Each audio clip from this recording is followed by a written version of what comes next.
ዋው ዋው ዋው ዋው ዋው ዋው ዋው ዋው! ኦሪጂናሎች ኦሪጂናሎች እውነት እኔ ሌሎቹም ባላየ ብዬ አልፌያለሁ። በቃ ባላየ ብዬ አልፌያለሁ። የሩትዬ ድንቅና እንቁ የሆኑ ውድ የሆኑ ቆንጅዬ ወንድሞቿ ኦሪጂናሎቿ ዋው! እህት ወንድሞች ስትኖር ስኖሩ በቃ ወንድሞች እንዲህ ሲያደርግ እህት እንዴት ነው የምትለው? ፈካ ዘና ዘና እያለች ነው የምትለው። ከፍ እያለች ከፍ ከፍ ከፍ።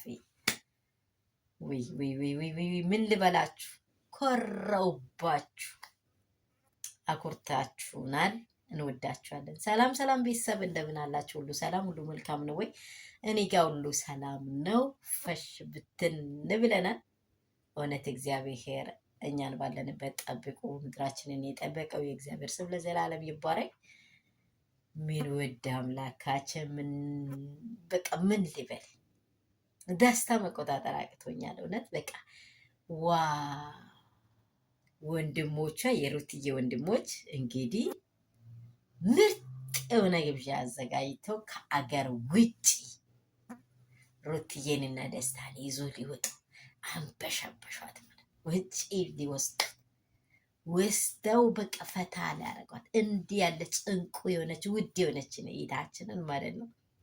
እኔ ተሳስቻለሁ፣ በቃ ይብራብኝ ብያለሁ። እውነትም ይብራብኝ። እነዚህ እንቁዎች ነብሮቹ ናቸው። የፍቅር ጀማዎች ነብሮች ጄቶች ናቸው። እውነት እውነት እውነት እውነት በቃ አያምሩ? አንድ አይነት በቃ የሚያምር ፈታ ዘና ያለ ነገር በቃ እንደው ምንድን ነው የሚባለው? እንጀራ በሩቁ በአይን ከአማራ ነው ወደ ውስጥ ሲገባ ደስ የሚለው አይደለ? በአይን ያላማረ ነገር ሰው ማንም መቼም ሊበላ አይፈልግም። በአይን ሲያምር ግን ውስጥም በጣም ደስተኛ ያደርጋል። በጣም ጎርተንባቸዋል የሩትዬ ወንድሞች። ይህንን አስባችሁ ይህንን መልካም ነገር ለዚህ ድንቅና ለዚህ እንቁ የሆነችው ውድ እህታችሁን ጀግና የሆነችውን እውነት ለእናንተ እግዚአብሔር ስለሰጣ ለእኛም ስለሰጣ እግዚአብሔር መጀመሪያ አመሰግናለሁ። ሩትዬ በእውነት ንፈካ ዘና ማለት ይገባታል። ከየትኛውም ኮንዲሽን ከየትኛውም አየር እናወጣታለን። በቃ ከደስታ ጋር ፈታ ዘና እናደርጋታለን። ለየት ያለ ስፍራ ለየት ያለ አየር ያስፈልጋታል ብለዋሉ። እናንተ ውዶች የፍቅር ጀማዎቹ እነዚህ ናቸው ጀግኖቹ። እውነት ሌሎችን ምን አደረገው? ዝቅ አድርጓሉ። እነዚህ ደግሞ ፋታ ዘና ብሏሉ። አስቆናል፣ አፈርቶናል። እውነት ሩትዬ ይጨምርልሽ ብያለሁ። በቃ በጣም ፋ ብትን በሉ። በጣም እናመሰግናችኋለን።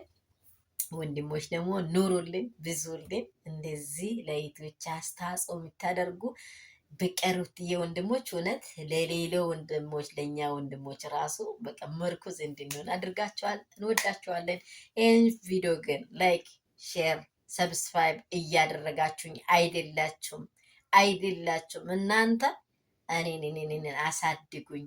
ምን ችግር አለ? ይታችሁ ስደተኛ መዳም ቅመም ነኝ። ቶሎ ብላችሁ በቃ ምን ልበል ወደ 4,000 ወደ 5,000 የሚገባው መጨሩ ሰዓቱ ምኑ ያልሞላ ነው፣ ገና ነው። ቶሎ ቶሎ በሉልኝ። ወዳችኋለሁ።